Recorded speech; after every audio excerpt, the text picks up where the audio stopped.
क्योंकि ठाकुर जी वहां हम नेत्रों से दर्शन करके भी वो भाव नहीं बना पाते जो कथा सुनकर के भाव हृदय में उदित हो जाता है। हाँ,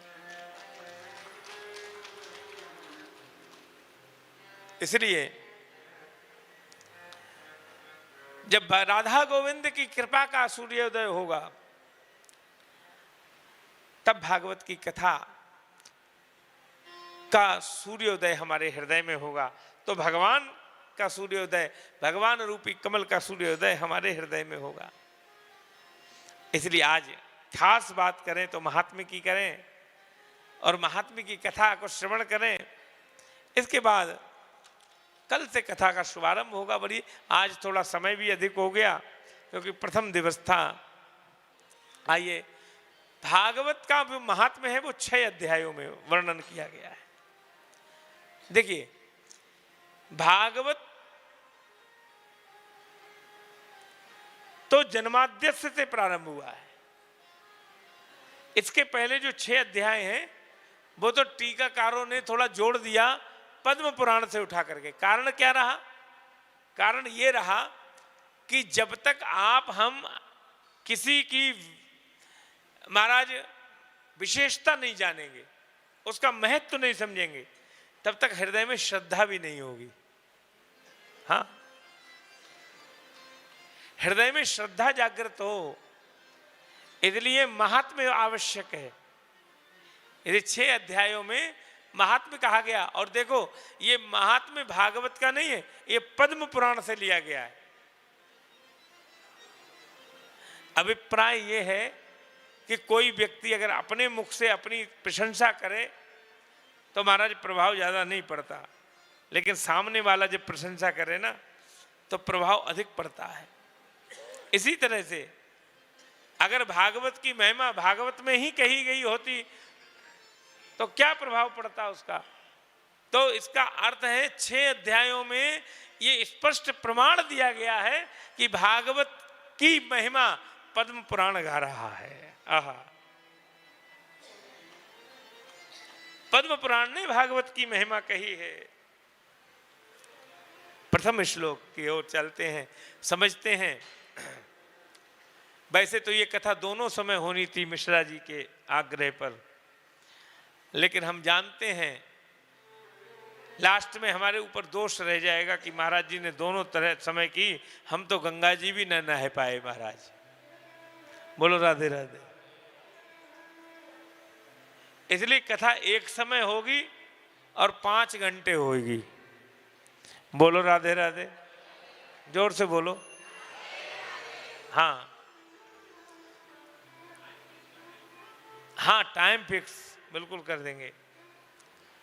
तो सवेरे तगड़ा नाश्ता लो, बढ़िया, खूब अच्छा, जिससे 2 बजे तक भूख ही ना लगे, ऐसा।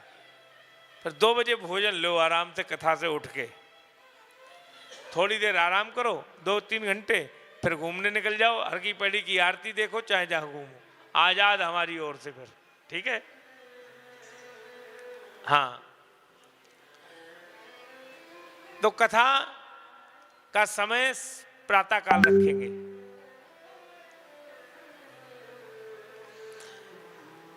9 बजे से 8 बजे तक आप लोग निवृत्त हो जाएं, पूजा पाठ करके नहा धो करके अपने, और 8 से 9 नाश्ता होगा, और नाश्ते के बाद आके बैठ जाएं यहाँ, ठीक है।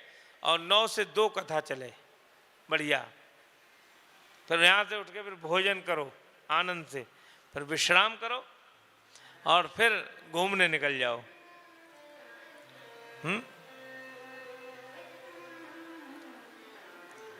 बड़ा आनंद रहेगा। तो आइए कथा की ओर चलें। सच्चिदानंद रूपाय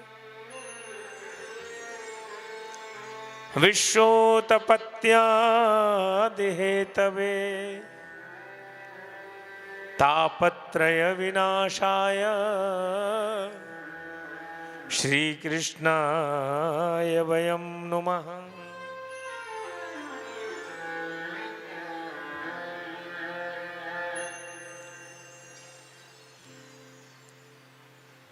भगवान का नाम 3 शब्दों से मिलकर के बना,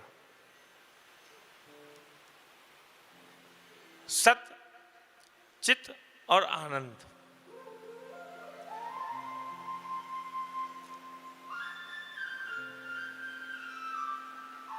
सत किसे कहते हैं? सत कहते हैं अविनाशी को,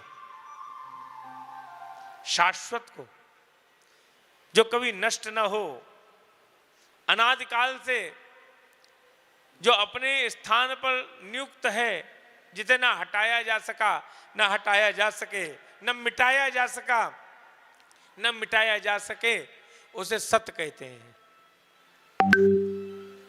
आप इस संसार को सच समझते हैं तो भगवान शंकर कहते हैं कि सत हरि भजन जगत सब सपना। बोलो राधे राधे। सत्य तो केवल हरि भजन है। संसार में जिसमें आप डूबे हुए हो, जिस विलासितापूर्ण जीवन के प्रति आप आकर्षित हैं, वो तो झूठा है, मिट जाने वाला है, समाप्त हो जाने वाला है।